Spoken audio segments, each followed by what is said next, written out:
और गुरु पूर्णिमा के मौके पर इस वक्त प्रधानमंत्री नरेंद्र मोदी का संबोधन चल रहा है। सीधे चलते हैं। और जब उपदेश करने वाले स्वयं बुद्ध हो तो स्वाभाविक है कि ज्ञान संस्कार के कल्याण का पर्याय बन जाता है। त्याग और तितिक्षा से तपे बुद्ध जब बोलते हैं तो केवल शब्द ही नहीं निकलते बल्कि धम्म चक्र का प्रवर्तन होता है। इसलिए तब उन्होंने केवल 5 शिष्यों को उपदेश दिया था, लेकिन आज पूरी दुनिया में उन शब्दों के अनुयायी हैं। बुद्ध में आस्था रखने वाले लोग हैं।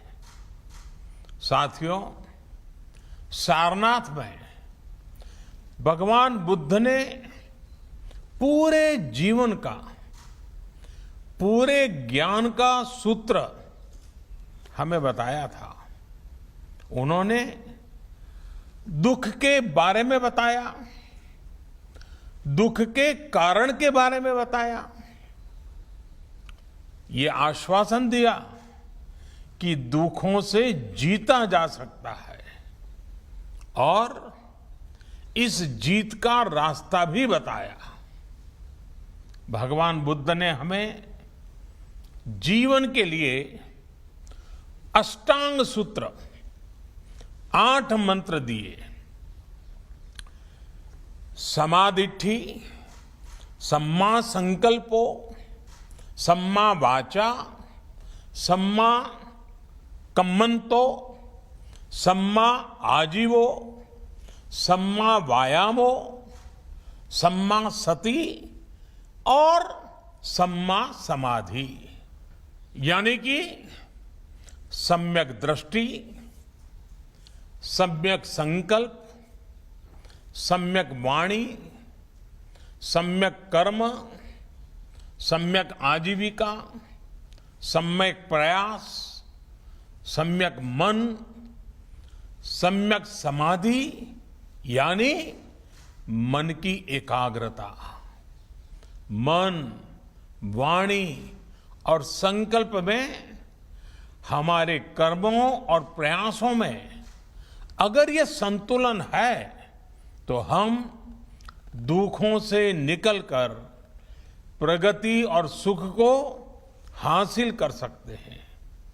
यही संतुलन हमें अच्छे समय में, हमें लोक कल्याण की प्रेरणा देता है और मुश्किल में धैर्य रखने की ताकत देता है।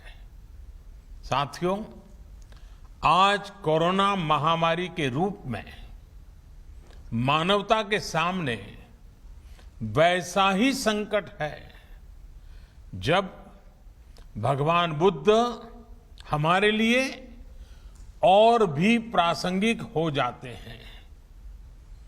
बुद्ध के मार्ग पर चलकर ही बड़ी से बड़ी चुनौती का सामना हम कैसे कर सकते हैं, भारत ने ये करके दिखाया है।